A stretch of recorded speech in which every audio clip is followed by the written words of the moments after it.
لوگ کہتے ہیں نا بھائی نماز میں دل نہیں لگتا، نماز میں مزہ نہیں آتا، لطف نہیں آتا،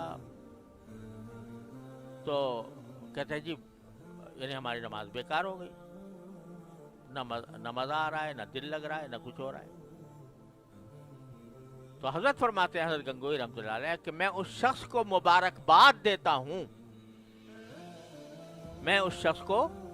مبارکباد دیتا ہوں جسے ساری زندگی نماز میں مزہ نہیں آیا اور پڑھتا رہا، جسے ساری زندگی مزہ نہ آیا لیکن پڑھتا رہا، اس کو مبارکباد دیتا ہوں. کیونکہ اگر لذت آنے لگے، نعمت تو ہے اللہ تعالیٰ کی، لذت آنے لگے، لیکن اس میں نفس کی مخالفت نہیں ہے، سمجھا؟ جب مزہ آ رہا ہے تو آدمی لطف کے لیے پڑھ رہا ہے، مزے کے لیے پڑھ رہا ہے، تو اس میں جو ہے وہ مشقت نہیں ہے نفس پر. اور جب نفس پر مشقت ہے کہ بھئی کچھ بھی ہوگا پڑھوں گا، مزہ نہیں آ رہا، دل نہیں چاہ رہا، لیکن پڑھوں گا،